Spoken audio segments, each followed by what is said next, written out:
In this episode, I'm joined by Alejandro Chaoul PhD, author, meditation teacher, and Huffington Foundation Endowed Director of the Mind, Body, Spirit Institute at the Jung Center of Houston. Alejandro is an expert in Salung trulkor, also known as Tibetan Yoga, and in this episode we discover the practices and encounters that kindled Alejandro's fascination with this subject. We learn about Alejandro's travels through India and his encounters with gurus such as UG Krishnamurti, Namkhai Norbu, and the exorcist and weather maker Ngakpa Yeshe Dorje. Alejandro reveals the details of his path and practice, his entry into academia, and recounts stories of his personal relationships with many great teachers. And I ask him about the specific dietary recommendations for yogis and the tantric practice of breath retention. So without further ado, Dr. Alejandro Chaoul. Alejandro Chaoul, welcome to the podcast. Thank you, Steve. So you are well known for your popularizing of Salung trulkor under the Lingmincha banner, as well as your work in Chud and other topics like that, and we'll touch on those topics later. But I'm curious, how was it that you became interested in these topics in meditation and so on? Can you tell us something of your early background? Sure, and then we'll get back to that word popularizing. So I got really interested actually, my interest began with meditation. And then as I was getting into meditation, and this was kind of high school time for me back in Argentina, and that's where I'm originally from. And then I traveled to the US as a transfer student during my college time. And that's when I started realizing all the different kinds of meditation, like Zen meditation, and I met a group of Hare Krishna who taught me to cook vegetarian, but also their kind of mantra teachings and practice. But also I started noticing more about yoga and Tai Chi and Qigong, so movements, and those became quite useful for me in my practice. And so through that, I started having an interest in those. And then it was through Namkhai Norbu Rinpoche, one of my Tibetan teachers, who came to Argentina. And actually, we have a center in Argentina, Tashigar, now called Tashigar Sur, South. And he, through one of his students, Fabio Andrico, they started teaching the what he called yantra yoga, right? It was a kind of a transliteration or kind of a Sanskritization back from trulkor, which is the Tibetan word, and the text that he used was the Nida Kajor, the sun and moon trulkor, the union of sun and moon. And so I really got really interested in that, and particularly because there were movements that were related to the practice that I was doing. And that made a lot of sense. It was difficult for me to do Tai Chi and then do a Tibetan meditation, or do a Hatha yoga and then do it. So for me, I'm not saying for other people it seems fine, but so I really enjoyed this kind of possibility of having movement-based practices that were related to what was my main practice. And so that was really the opener. And then when I was visiting, actually in a retreat that the Namkhai Norbu Rinpoche did in Nepal in 91, I believe it was, 92. So I was there, and my other teacher who Namkhai Norbu had sent me to study with, Lopon Tenzin Namdak, who's Tenzin Wangyal Rinpoche's teacher. He has a monastery, Chita Nobutse, in Nepal, and we were at the Vajra Hotel, which is not too far. And so I went to visit him, and he said, "You need to stay with us at the monastery." And so I stayed. And while I was staying there was a monk that just came from Amdo, and he was going to teach the trulkor, and a few of us, we were 4 people from actually the retreat from Namkhai Norbu Rinpoche, and someone said, "I would love to do it. Do you guys want to do it?" And I said, "Sure." And so that was the beginning, and it was really interesting because in a few days, I think it was in 4 days, he went over this whole text, which is 40 movements of the Shangshu Ninju, or the oral tradition of Shangshung. And it was very different than doing yoga in the West. There was no mats. It was a hard floor. And some of the movements we do this BEP, we can talk about that later. But in any case, that was another opening into this whole other tradition of Tibetan yoga or trulkor, and that was another eye opener, and particularly because, again, for me, it's always about how it fits with my practice. How does it make sense with my practice? And by then, I had been with Lopun Tenzin Namdak and Tenzin Wangyal Rinpoche, and I was going deeper into that Burn tradition, and this trulkor made a lot of sense. And even though I was still doing the Nondro practice from Enigma teacher, from Dujom Tersars, so from Dujom Rinpoche, but I never met Dujom Rinpoche. I was doing it through my teacher, Yeshe Dorje Rinpoche, who I mentioned in my Che text particularly. And so yeah, I began doing trulkor every day, and it changed my life. And so since then, I really became really interested for me, and the experiences that helped me have. And so when I went back to the States, so by then I was back in Argentina, when I came back to the States and I told Tenzin Wangyal Rinpoche about my experience with trulkor, he said, "That is fabulous. Let's go. Let's meet every morning at 5 in the morning, and let's go over the text." And this was Shartsa Rinpoche's commentary on the Shangshu Ninju trulkor. And so that became kind of something that was very, very important for me. And then Rinpoche asked me to start teaching it just in the retreat context. This was a summer retreat back in '94, I believe. And then he said, maybe there's parts that you can teach more openly. And so I was living in Charlottesville then. I was doing my master's at the University of Virginia. And so I taught in a place called Living Yoga. And and it was funny because I did it for free, and I said there's 12 sessions, and I said, but it's free, but you have to have a commitment to be here, at least for 11 of the 12. And the next session, I had half the people, and someone said, well, you said the C word, commitment. So that's why. And then from there, we started doing more retreats on it, and yeah, being more open. But yes, we can talk more about popularizing or just being a little more open with it within certain contexts. Yeah. Mm-hmm. That's fascinating. It actually raises a question that I was meaning to ask you. You've written that you were born into a Jewish family in Catholic Argentina, went to a Presbyterian school and married a Catholic woman. And then you ended up being a Buddhist, but now you're a Bumpo. And so I'm curious what it was, given that you had, I suppose, to varying degrees, exposure to those different strains or strands of religious systems. What was it that clicked for you with the Bumpo system or the Bumpo lineage?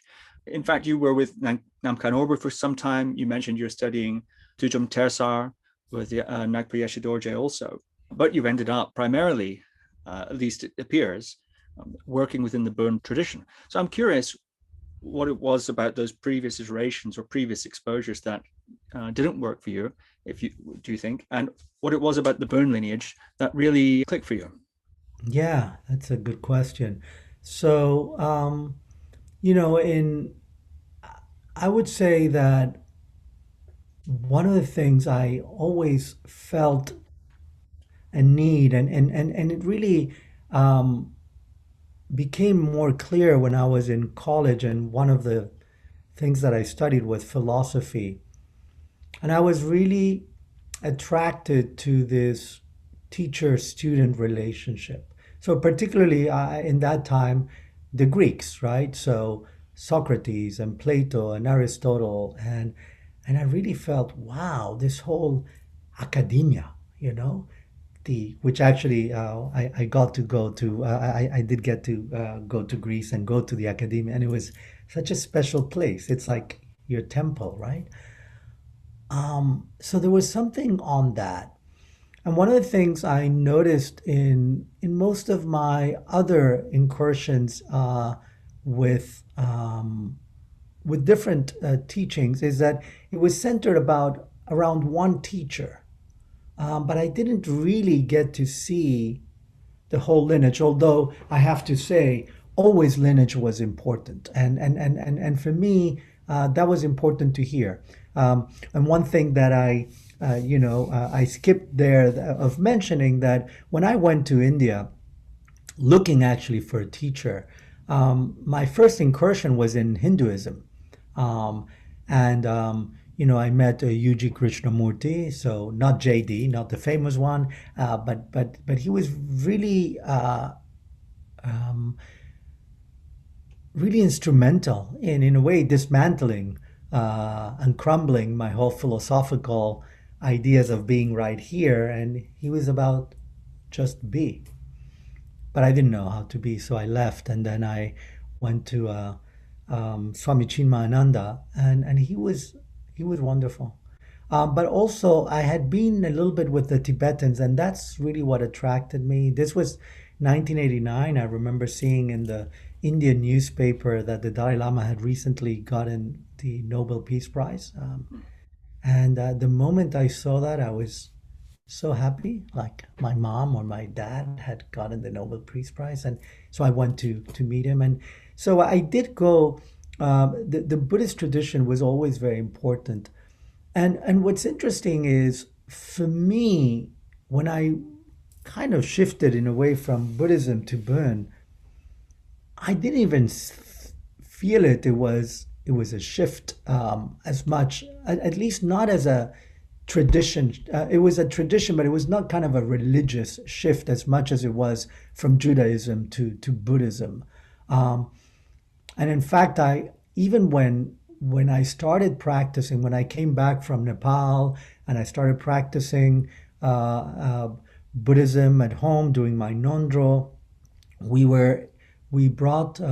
was part of the group that brought His Holiness the Dalai Lama to Argentina. And I remember when people asked me, are you Buddhist? I would say, no, I'm Jewish, but I practice Buddhism. So I was kind of culturally Jewish, but practiced Buddhism. And the time that I said for the first time that I was Buddhist, we were organizing this interfaith meeting for His Holiness.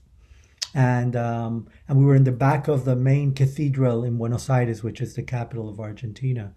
And it's the main cathedral there. And Monsignor Quarracino, big guy who now passed away, but, and I was 25, I believe. And he said, "Vos pibe," which means like, you kid, are you a Buddhist? And I looked at him. I said, "Yeah, I am a Buddhist." So I always say that it was thanks to the blessings of Monsignor Quarracino that I became a Buddhist, right? I took refuge with him in a way. So since then, I really became more in that practicing. And the shift, if I would say the shift from Buddhism to Burn, for me it was part of that same gyatso and that same lake of wisdom. So I don't see it as that separate. However, as I was with Namkhai Norbu Rinpoche after Yeshe Dorje Rinpoche, he passed away in 93, unfortunately. But I still continue doing the nondro as he taught me, because it took me 7 years to finish it. And then as I was with Namkhai Norbu Rinpoche, I got very involved in the Dzogchen community. And he told me when we were in 91, when we were organizing the visit of His Holiness to Argentina, he said, you need to meet Lopon Tenzin Namdak.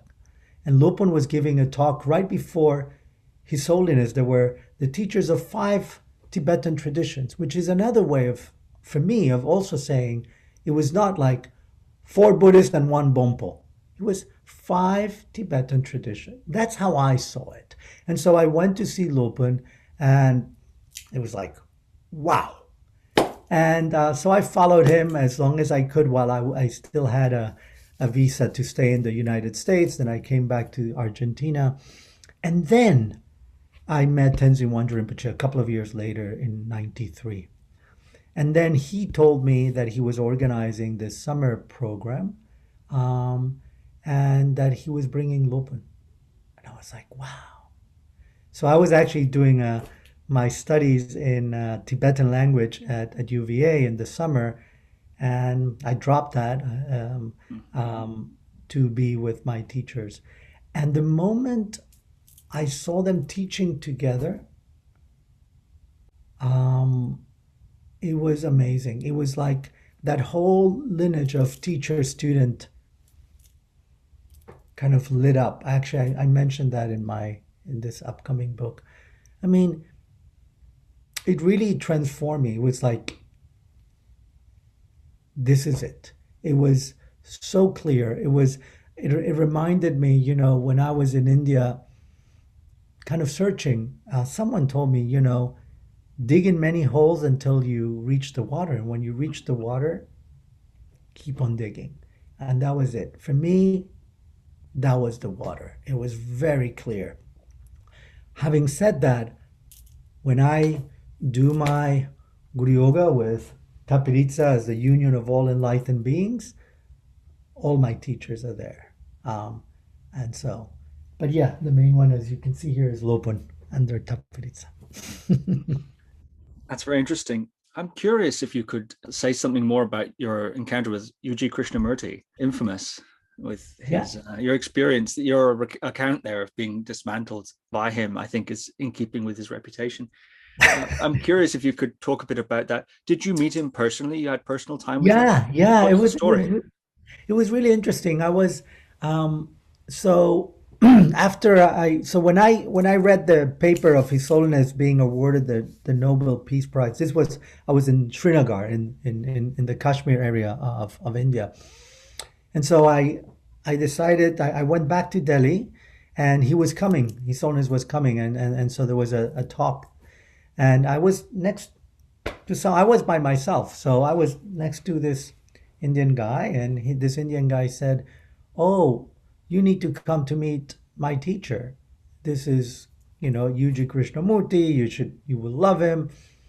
I said, "Sure." And so he said, "Oh, come with me." And so we went to his apartment, and we were, I don't know, 20. It was a small group, and yeah, he started teaching, and it was like, and I actually kept on going for a few days. I think I stayed 3 days with them. And the initial part was great. It was this really, as I expressed it, this dismantling of all this burden of philosophical stuff. But then, yes, as he said, just be, which in a way was great, but in a way wasn't for me at that time, because I didn't know how to be. And he didn't give me any techniques. And so it was just be. And I would ask him this way or that way, and it was like almost like bouncing a ball back, when you play tennis against a wall and the ball bounces back. That's how I felt with him. So there wasn't, and I think if I would meet him today, it would be very different. But at that time, I didn't know what to do with that. And so I left. And what's interesting is that when I met the Tibetans and they told me about the Nondro, I know many Westerners feel that the Nondro is such a burden. I found it as such a relief, because it was, here's a path. Yes, it will take long. It's like jumping into the river will get into the ocean sometime. You will get a lot of winding. And so for me, finding the Nondro was kind of exactly what I needed after UG. So UG's experience was, okay, clear all that stuff, and now just be. I couldn't be. So the Tibetans gave me a way of slowly getting into understanding what it is to be. My friend Terry gave me a graphic novel about UG Krishnamurti. I don't know if you've ever seen this graphic novel. No, I'd love to see it. Yeah, I didn't know such things existed, but it's this comic book basically of UG Krishnamurti's life. And, he had a lot of iconic, I suppose, encounters with other gurus, including Jiddu Krishnamurti, of course, Right. to quite humorous and, I suppose, a scandalous effect. They really went tore strips out of each other, particularly Yuji, I think, towards Jiddu. It's presented in a very comical way, but very fascinating. That's interesting that you had an encounter with him. Yeah. And I consider it a very important encounter in my spiritual journey. It was very, even though it was brief, it was significant. Yeah. I'm curious how you came to meet Ngakpa Yeshe Dorje, the Dalai Lama's weather maker, as he's called, Yeah. exorcist par excellence, weather maker, rain starter, and rain stopper. Fascinating He story was here. So go on. yeah, and it was also another coincidence. I mean, my first trip to India, it was a trip that it was kind of a search, and I went thinking I would stay 3 months, and I stayed almost a year. I think it was 9 or 10 months, and I had no agenda. Luckily, I had a very good friend in Bombay, Nemes, actually, whose birthday is today, um, and that would be my home base of operations, right? So I would leave stuff there, and then I would travel this way, and then come back to Bombay, and then go. And so in one of my trips, as I mentioned, when I was in the area of Kashmir and Ladakh, and I heard about the Dalai Lama being the Nobel Peace Prize, and I saw a movie called Heart of Tibet, and it was interesting. I was with my Muslim family that I was staying with in Pampur, and we watched that, and I said, yeah, I do need to meet this man. And so I traveled to Dharamsala. And when I was in Dharamsala, although there were hotels, some few kind of guest houses, I traveled, and someone mentioned, I think, they have a room in this monastery that they may rent or they may give you. And so I went up. This was Silonka Giling Monastery, and that is Ngakpa Yeshe Dorje's monastery. He wasn't there actually, but his son Karma Sonam was there, and so he offered me a room, and so I stayed, and then it was great because they were doing a 3-year retreat. There was a small group of people, and amongst them, one of them, Karma Lundrup, became kind of my spiritual friend. We would meet. He was the only one who really spoke English. Well, and Karma Sonam did some too, and so I would speak to them. And as I was going back down to the Library of Tibetan Archives down the road, around 20, 30 minutes down and up. And so every day or 2 days, I would meet with Karma Lundrup. I'm still in touch with in Facebook with him, and that became very important. And then what happened is,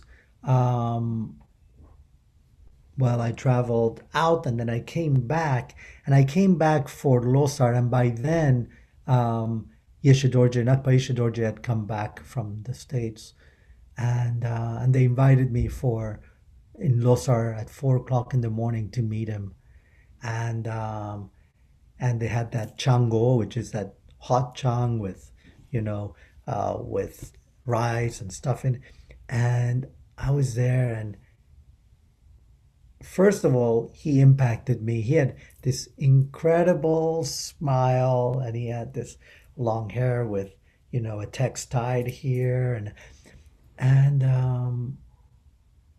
yeah, and then so so that was my first meeting with him. He didn't speak basically any English or Spanish, of course. Um, and so it was most eyes and hands and smiles and lots of smiles, and his eyes were bright. And so we had a few interactions because I was living there. And so I would, actually by then I was living in Karma Lundrup's parents' house. I would come up at that time. And one day he asked me to come to an initiation. Um, and so I think, or before that was when there was a group of three people, three Westerners that asked for the nondro, and I had been, so yeah, let me go back. Now my memory's getting kicked in. What with Karma Lundrup, he had told me about the nondro, and he was teaching me different, very small parts. In fact, we started even with Guru Padmasambhava's mantra first before even letting me do any other stuff. And so as I was doing that, and so he showed me the Nondro text, and so we were learning it, and it was the short Nondro text. And then when I met Yeshe Dorje, and he said, okay, I'll teach, but I'm only going to teach it if you guys commit to finish it. And so, and he said, I'm not teaching the short version, I'm teaching the long version. And so that was it. That was the main commitment I had. And then that became the main practice, my daily practice. And so I continued I stayed there for another couple of months before I returned then back to Bombay and then to Argentina. But that stayed very clearly. And as I said, he had invited me to a Tummo initiation, and that was very special. Again, seeing him and having been invited to such initiation, which has to do more with Chu, as you know. But my connection with him became very strong, even though after that time, I only saw him another time right before he passed away. But I remember I called him. He was in San Gabriel in California, and I was in New York, and I was visiting a friend, and I wanted to go visit him. And so I called up and I said, "Hi, Rinpoche, this is Alejandro." And he said, Argentina, how are you? And I said, "Oh, I'm doing well. I would like to go visit you." He says, he didn't know what to respond, but his wife then, who was from the U.S., Chinese American, invited me, and so I went to San Gabriel. And at that time, he said, "Now you can move from not just the long nondro, you can alternate with the short nondro." By then, it's been 3 years that I was doing it or so. And that was the last time I saw him. That was probably 92, early 93, and he passed away around summer of 93. Yeah. But I always, again, I continued my nondro even when other teachers would tell me, "Are you still doing your nondro?" I said, "Yeah, I promised my teacher, Yeshe Dorje Rinpoche, that I will." In terms of the part of the Rainmaker and such, and I did meet Marsha, who wrote the book The Rainmaker, on him. I one time he taught me some of the practices of rainmaking and rain stopping, but I remember trying once and was totally unsuccessful. So I didn't continue with that part of the teachings. Having completed that Dujom Tersar Ngundro, did you go any further with the Dujom Tersar, or did you just consider that practice obligation fulfilled and then move on to your Dzogchen studies? I actually wanted, and there was going to be a whole Dujom Tersar initiation with Trulkhor Rinpoche. And it was going to be in Dharamsala, and it was going to be, I think, a 3 month long, so he would, and I was planning to go, but then Trulkhor Rinpoche got sick, and that never happened.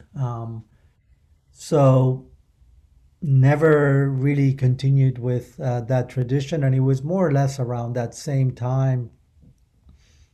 93 was, it was an incredible year because it was the same as Yeshe Dorje Rinpoche then also passed away. And then it was that summer where I mentioned that I saw together Lopo and Tenzin Namdak and Tenzin Wangyal Rinpoche. And so at that time, I was like, okay, this is clear. This is it. Yeah. So it might have been a sense of different things colliding or coinciding. May I ask you a bit about Namkhai Norbu? Sure. So Namkhai Norbu, I'm curious what your relationship with him was. Another remarkable teacher. I mean, that's perhaps an understatement. Something I've heard some of his students kvetch about, if I can use the Yiddish, or at least lament, is such a popular teacher, such an influential teacher, so many students, and so therefore difficult to ever have any personal contact with him. I'm curious if you ever had any personal contact with him, and if so, what you can report from that. Yeah, I was very fortunate there. And what happened was, so he was coming to Argentina. I think this was his second visit. It was when they bought the land that became Tashigar. And he was doing a series of talks in Buenos Aires. So Tashigar is in kind of more inland in a place in Cordoba in the how you say sierras, in the hills of Cordoba, in a place called Tanti. And so he was giving before he came, of course, through the capital. And I don't remember what happened to the original translator that couldn't do it. And so they said, could you translate for him? And I said, sure. And I was, it was interesting because I was not planning to go to the main retreat then in Tashigar. I was just, but I said, of course, if I can, and so it was from English to Spanish, and he has a very interesting accent. We all do, and I love because his first place where he learned any Western language was Italian. So he had this Italian, and so Argentina also has a lot of Italian, both in terms of influence, but how we speak, and so there's a lot of that. So yeah, I translated for him, and it was like, wow, I need to go to the retreat. And so then I went to the retreat, and at the retreat, he was so direct in his teachings, and I translated some of that. I think later I translated more for him. Anyways, but at that retreat, at the end, they were kind of choosing what they would call the gangchil, or the people that would serve to kind of the administrating part, all volunteers, of course, for the Dzogchen community in Argentina, and particularly in Buenos Aires, and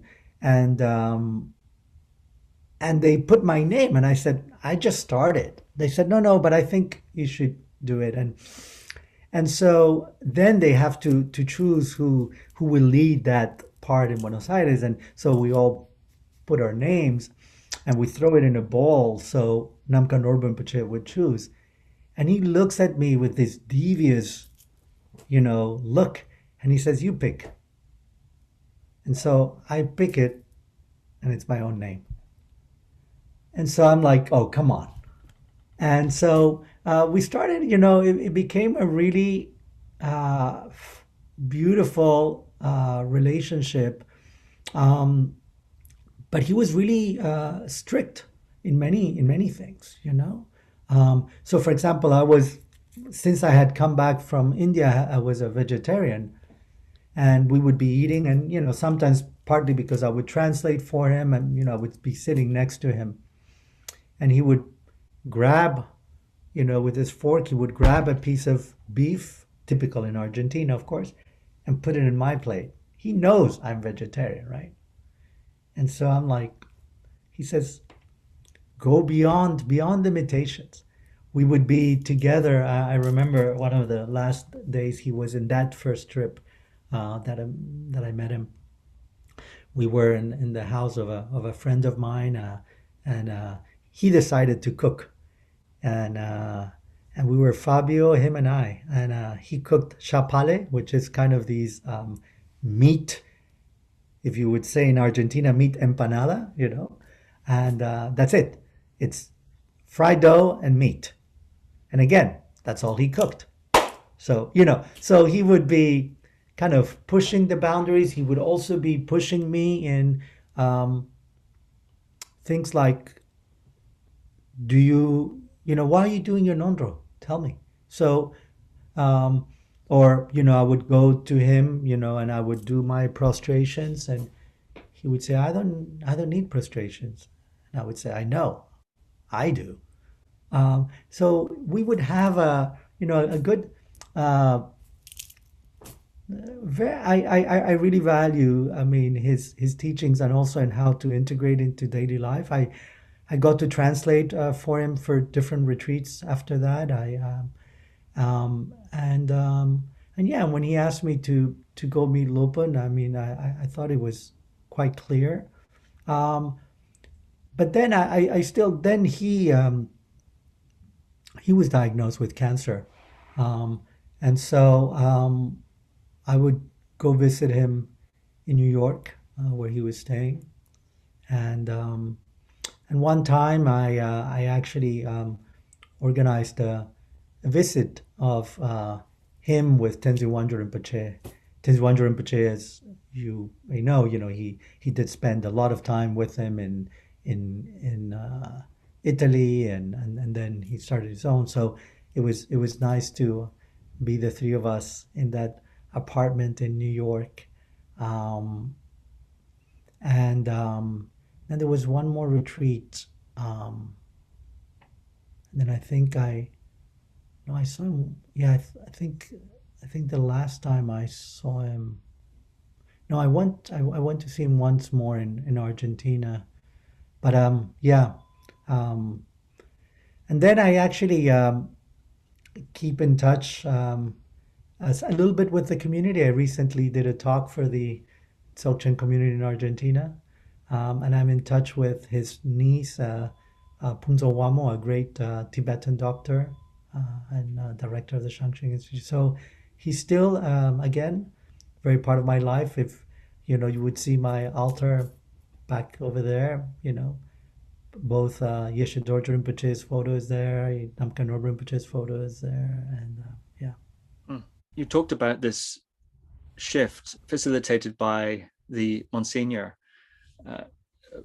to declaring yourself a Buddhist, and of course that was something that had been in that process, I suppose, for quite some time.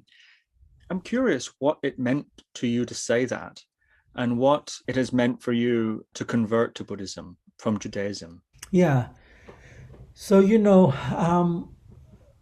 so first of all, so in Judaism, I never really, well, except I guess when I was 13 and I did my bar mitzvah, I never really felt being a practitioner. Like, the ritual, the kind of more the home rituals, being at home for the different holidays, now by Zoom. Like now was Pesach, Passover, and we did a Zoom, and and I'm happy to include some of the things, and and have matzah and have it with my mom and my dad, so that is fine. But I don't really practice Judaism, and so when I was, as I said, I was practicing Buddhism. When I was saying I'm Jewish, it was Jewish. I was born Jewish, so it wasn't something that I chose. But it's like my name. You have your name, then you decide, you want to change it or not. But so something like that. But I'm still very connected to it in that way. So what sometimes they would call, I guess, cultural Jewish, and now I guess what they call Jubu, right? Jewish Buddhist. And so I think when I said that, it was like by then I realized that it was not just practicing. It really made more sense to me that it was really part of my identity. So, in fact, it reminds me one time, many years later, someone asked my sister, what does your brother do? And she says, he's a Buddhist. He practices Buddhist, he teaches Buddhism, he does, so so I thought it was an interesting way of expressing that. Yeah. It walks like a duck, talks like a duck. It's probably a duck. So what were you doing, if you don't mind me asking, for your profession during that period of time? Yeah. So at that time, so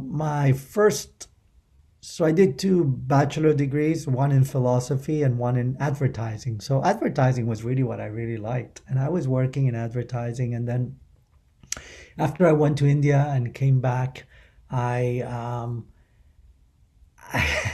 I had been in a lot of rug factories, and I really enjoyed that. And a friend of my dad had a rug company in New York, and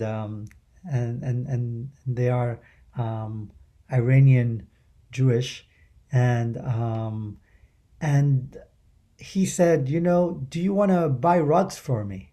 I said, what? He said, well, now that you know, because we were talking, he said, oh yeah, these are Tabriz, and so he said, yeah, if you buy them, whether it's in auctions or it's in homes, you can then send them to us in New York, and we will train you. And it was great because the training was, we planned it during the time that His Holiness Dalai Lama did the Kalachakra at the Madison Square Garden, and their place was not too far from there. So I would go in the morning to one and then the other, And so that's what I did during all the time, particularly when I was planning the visit of the Dalai Lama, that it took, over a year to plan. And so I would work in the morning with the rugs, and then in the afternoon work for His Holiness's visit.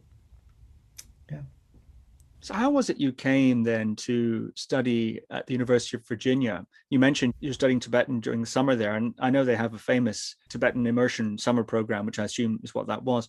What inspired your decision to learn Tibetan, and how was that process for you? So, when I was, I came to this tradition through their practices, and I really got really interested. And then, with Yeshe Dorje Rinpoche, I really got into the true practice. And then when I was with Namkhai Norbu Rinpoche in Argentina, and he started talking about Chö, but then the practice was different. And I was like, wait, I learned this Chö. And he's like, yeah, there's many different Chö texts. Really? And why do you all call them Chö? I mean, I really was coming from a place, like, why, And so I started trying to understand all these different traditions and why do they have similar practices, and yet there's different lineages. And that was really something that kind of, that little bug inside, that intellectual bug that wanted to learn more again. And so Tibetan there was one person in Argentina, Gerardo Abud, a fantastic translator for His Holiness, translator for Tsogni Rinpoche. And he taught me, I asked him to teach, and he was teaching some, but he was also very busy with other things. And so I decided that I wanted to learn Tibetan, and after that trip in '93, when I saw uh, both Norbu Rinpoche, but also the last time I saw Yeshe Dorje Rinpoche, I also met a good old friend of mine from college that he said, um, aren't you interested in grad school? I said, you know, maybe. And so I heard about this Tibetan program in Charlottesville, and I applied. I was doing the summer, as I said, and then I applied for the master's program, mostly again to learn more about the whole understanding of where all this fits in a way philosophically, I guess, back again, building what UG had destroyed, and in a good way. Uh, and uh, and so yeah, I originally actually I applied to a master's, and my master's was what's called a terminal master's program, so that I wouldn't continue to my PhD, and which I did not continue there. I then came to Rice to do that. Yeah. And how was the process of learning Tibetan? Was Jeffrey Hopkins still teaching at that time? That was the 90s, right? Yeah, Jeffrey was rough with me. Um, Tell us the stories. it was Jeffrey and David Germano and his then wife Sonam. Um, so Sonam would teach more the colloquial, and then when I came in, it was a rough year because for whatever reason, I was the only new student um, that year for the master's PhD program. And so there was no one new to learn Tibetan. So I was thrown into this uh, more difficult Tibetan class, and I didn't know. And yeah, and Jeffrey was rough, and What do you mean rough? he would be kind of, okay, you need to learn better. He would debate, and it was like really rough for me. And outside class, he could be very nice as well. But yeah, it was a great experience. And I also had individual sessions with him. Um, and and then it was really more about textual, right? It was about translating text, and so trying to learn that. And I still actually keep in touch with some of the students of that time. um, and so I learned it some, and then I came to Rice and I continued learning some. And actually, the colloquial part, which I love, I don't have much opportunity to practice. So actually, lately I started again with a good friend that is at UVA, Nawang Tokme, who's a Tibetan from Ladakh, and he's in the library. He's a Tibetan librarian, and so he's been very kind to teach me over Zoom. So I'm getting back into my Tibetan. As part of your MA and your PhD, you did produce translations as key parts. Right, How were you able? exactly. How were you able to do that? Or you're just being modest about your level of classical Tibetan?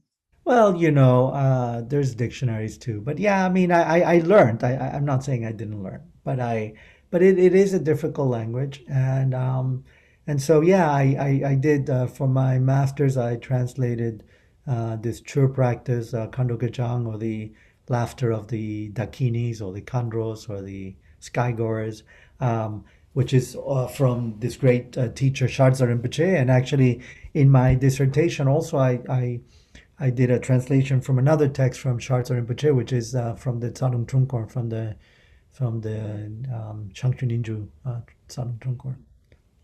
I'd like to ask you a bit about that. Your PhD, which you completed at Rice University, entitled Magical Movements, Tibetan Yoga from the Ancient Bone Tradition and Applications in Contemporary Medicine, which you finished in 2006. So I'm curious how that process was, and then I'd like to ask you a bit about the actual contents. Yeah, it was a rough process. You know, it took me 10 years, and it would have taken me more if they wouldn't have pushed me into finishing. Um, um, but um, but it was also a great process of learning a lot about both the Tibet and also other traditions. I took classes in other religious traditions and met, some of the students that were learning other. It was a nice place to um, discuss and talk about different traditions and different philosophies, and so it was in that way it was really good. And also Tenzin Wangyal Rinpoche had started a sangha here, and so then when he left, he asked me to keep it going, and so the practice was always there. So for me, all the academic part is really to support the practice. I always felt it that way. So, in fact, I, for me, just doing the academic, if I wouldn't have the practice, it would be very dry for me. So for me, that's why even the dissertation, the books that I write, they they come from the mat. They come from the cushion to the book, right? I mean, I practice, whatever I'm doing, and then go to, and then what I've put there, if I have doubts, I bring them back to the cushion, and practice with that. So for me, the whole academic endeavor was really related to practice. And in my dissertation, it took a twist when, actually in '98, it was both. It was the year that my son was born, my um, and but also it was the year that both Namkhai Norbu Rinpoche and my father were diagnosed with cancer. And so there was something there that I felt, wow. And through Tenzin Wangyal Rinpoche, who had already been talking to people in the medical center while he was here, a Rockefeller Fellow at Rice, which actually that was what brought me to Rice, because he was at Rice. And so I said, oh, great. Um, and I decided to start volunteering at MD Anderson, which is a big cancer center here. And through that, I started then doing research there. And so the dissertation ended up being a combination of a translation of a text and applications, so not just as a practitioner and in teaching in Dharma centers, but also in bringing this to hospitals. Yeah, that's so fascinating, that aspect of your work, which you have spoken about extensively and written about extensively. Really fascinating stuff. And you're in that pilot study, which you did on the request of Lorenzo Cohen at the University of Texas MD Anderson Cancer Center, which you've mentioned there.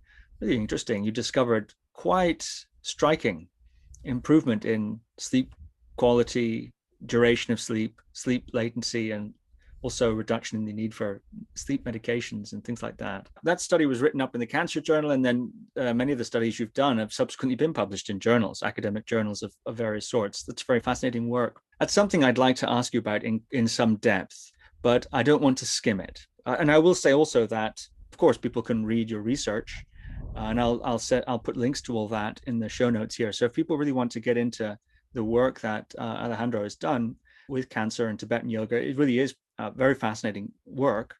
Then the links will be there, and perhaps one day in the future we'll have another episode talking about that in specific, because it is really fascinating. Your story seems to be characterized by personal relationships with teachers.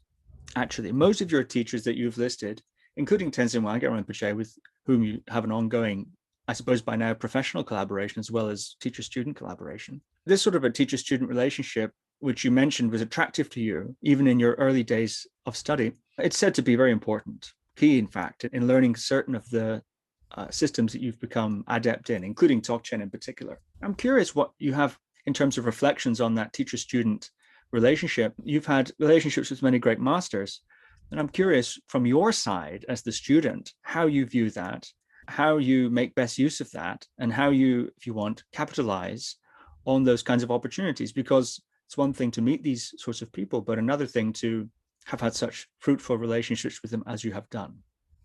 Yeah.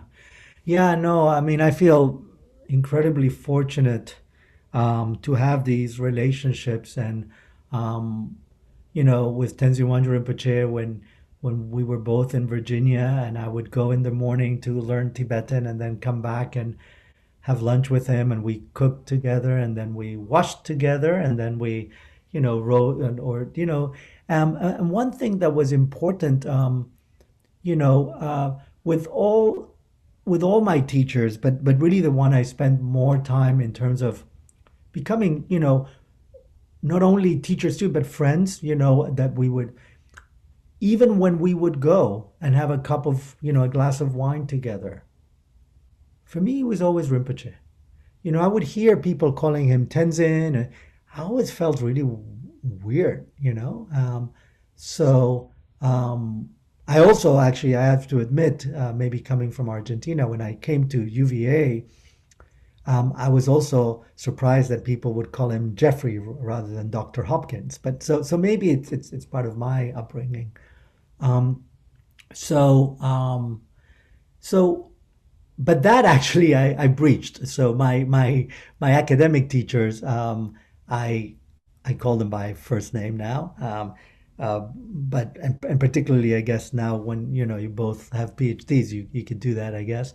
But also with Rinpoche, he's always Rinpoche.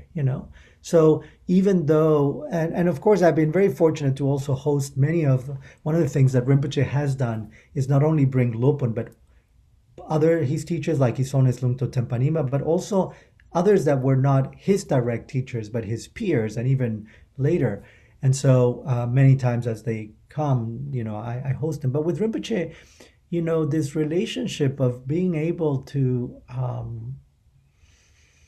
discuss everything, personal aspects, and then he got married, too, and he has a son, and talking about married life, and but but the most important part is the teacher-student relation. So that means when and if, and in many cases it does happen, and when we did have sometimes where we had some arguments like humans do. From the student perspective, for me, he was always my teacher. So maybe we're at a time that we're not going out for coffee together, or we're not having a glass of wine together. That doesn't mean that he's not my teacher. And that I had learned earlier on about this concept, but there I lived it, and it was very important. It was a growing pain, uh, and that we overcame. But it was important, and it was important to keep in mind. Yeah. What sort of things were you arguing about? Can you think of any examples?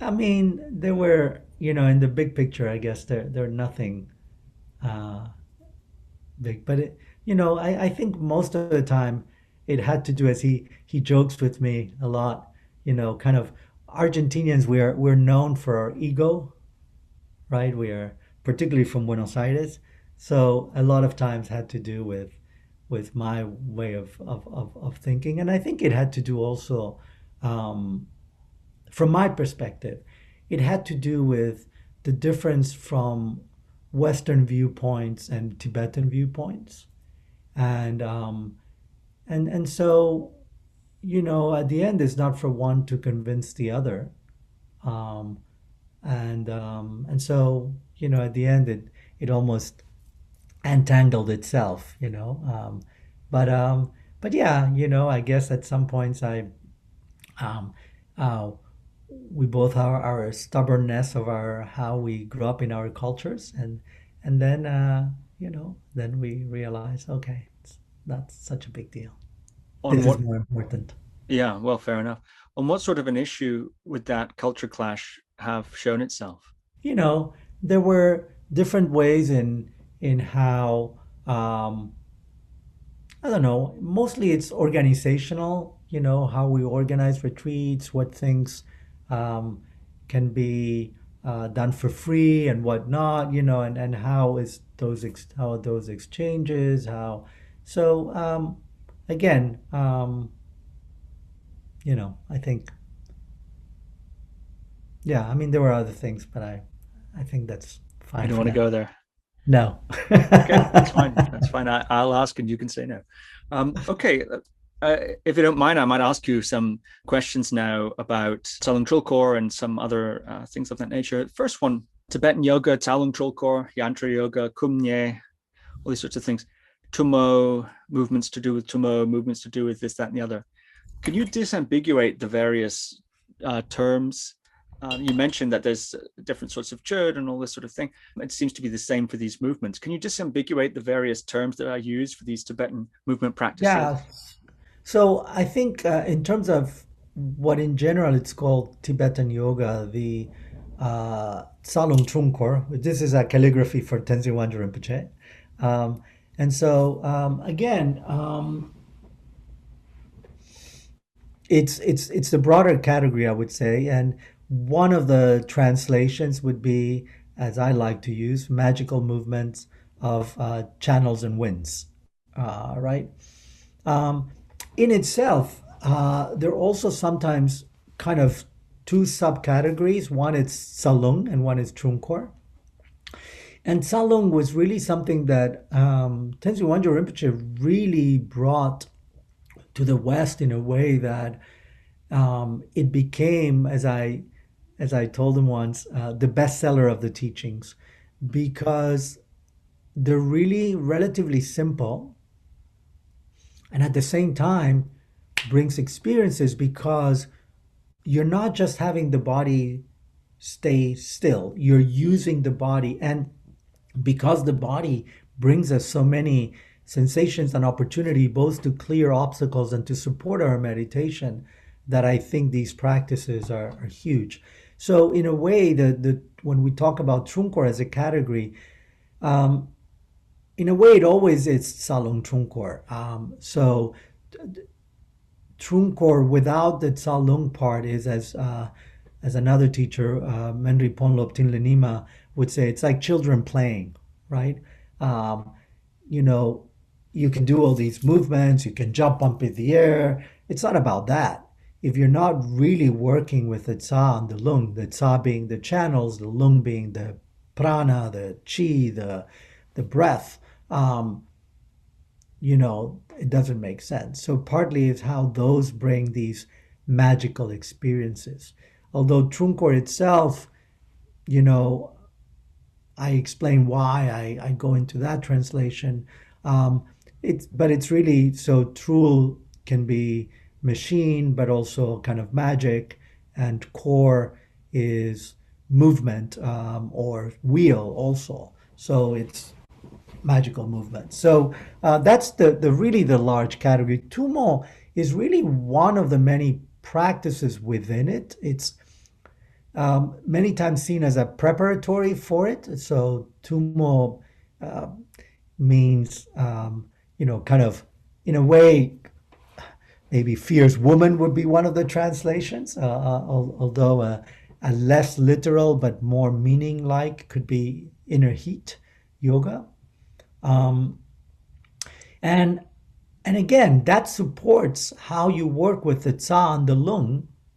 So you have particular postures that you do to bring the Lung, the breath, through the channels into the central channel, and holding it in various ways, so it brings that heat.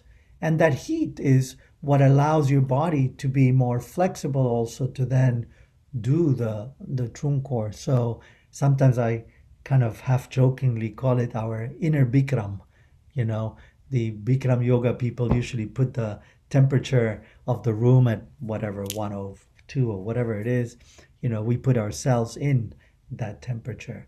Kum Nye is it's interesting. It's always, it comes more, from my understanding, more from the Tibetan medical. tradition, and in some parts it's more seen as a massage.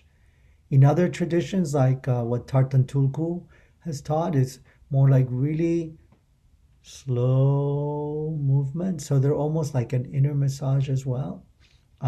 So yeah, all of them are part of, I guess, that broad Tibetan yoga. But usually, my focus has been really in the Tsalung Trulkor, and particularly within that.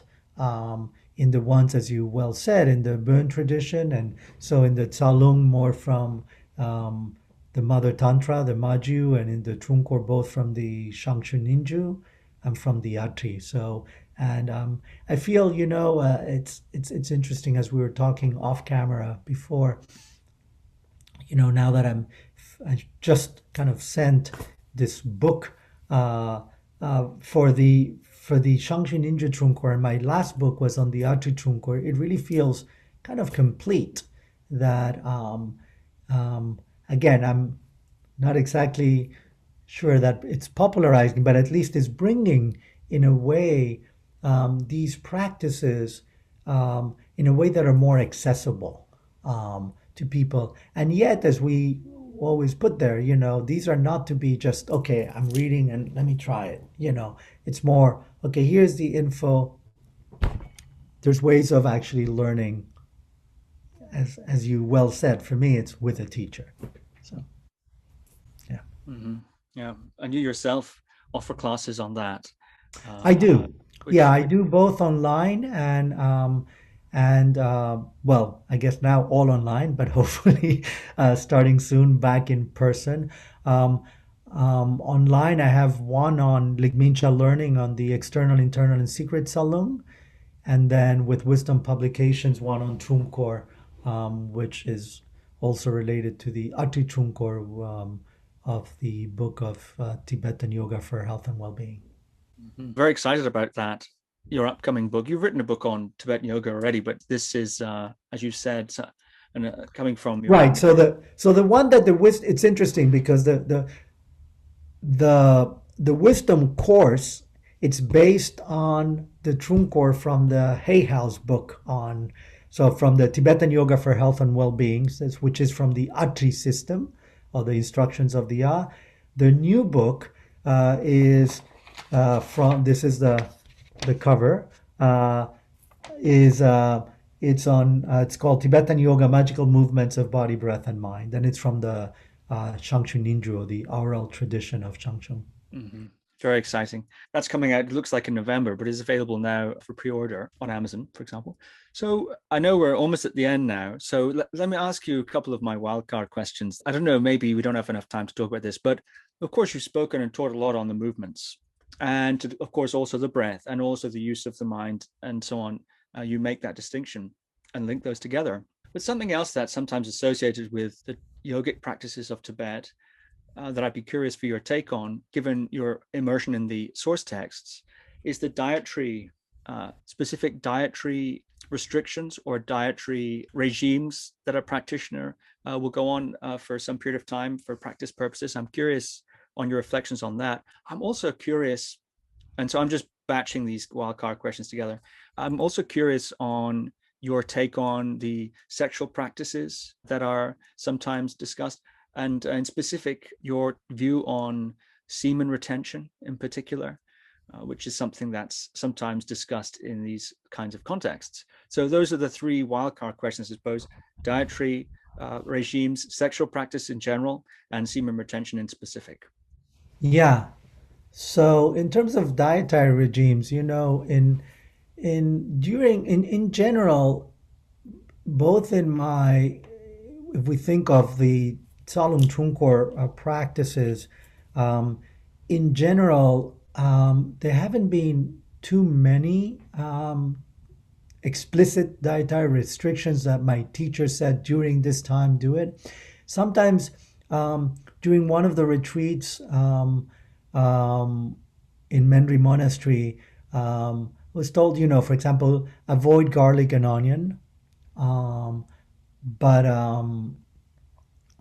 in general, and then for some specific days, avoid meat, and, which I've been a vegetarian, so it was easier. And alcohol, of course.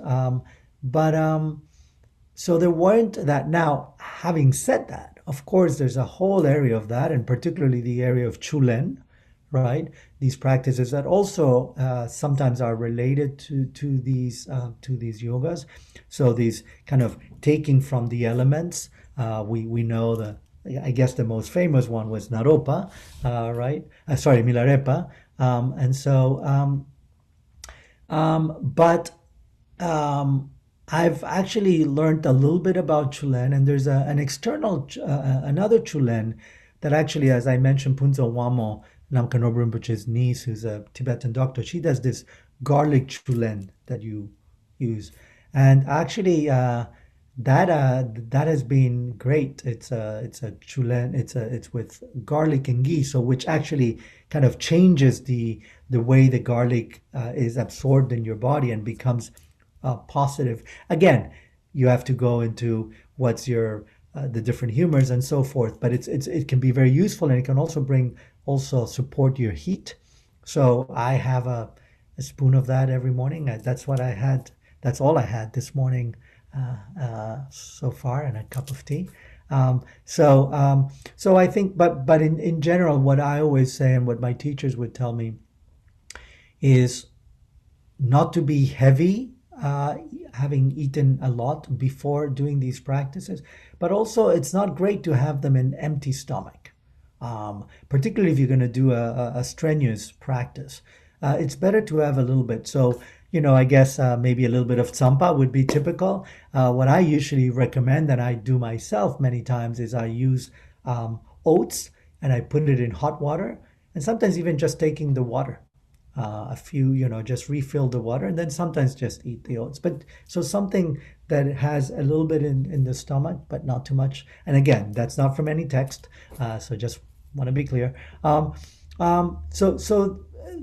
in that sense, that would be all in terms of dietary. We don't have, even in our retreats, we don't have much dietary restriction. Of course, things like alcohol are out.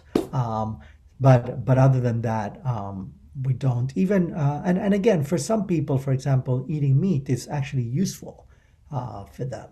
So I wouldn't say don't eat meat for everyone. There's a lot of nuances there.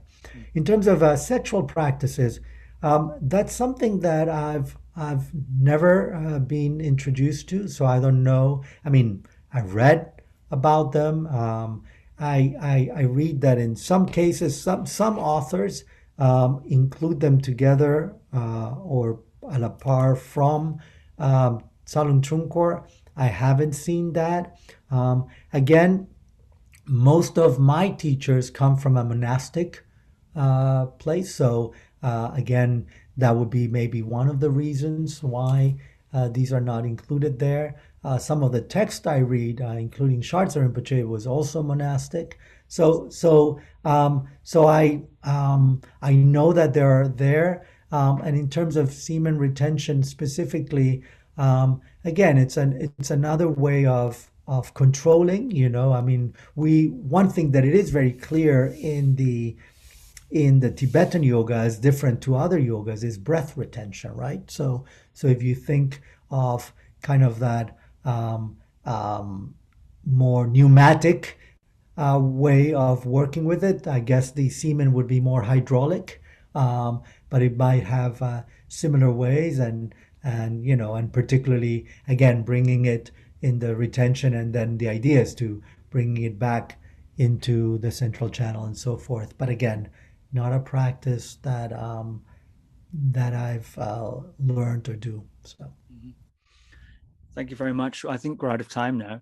It's been such a fascinating conversation, Alejandro. Thank you very much. What's the best place people can get in touch with you and look at your teachings and see your publications? So I do have a website that I don't update as much, but it's just Ale Chaoul. So usually, sometimes instead of Alejandro, I just use Ale, not Ale. I know in your area of the world, when you say ALE, you might think of ale. Here's Ale. I'm thinking of ale right now, actually. Yeah, altogether.com is my website. But probably ligmincha.org is probably the best in terms of what I'm doing there. And I have what I'm doing now, which is the Mind Body Spirit Institute, is mbsihouston.org. So yeah, I think those are the places. Fantastic. Alejandro Chaoul, thank you very much. Thank you, Steve. Thank you for listening to another Guru Viking podcast. For more interviews like these, as well as articles, videos, and guided meditations, visit www.guruviking.com.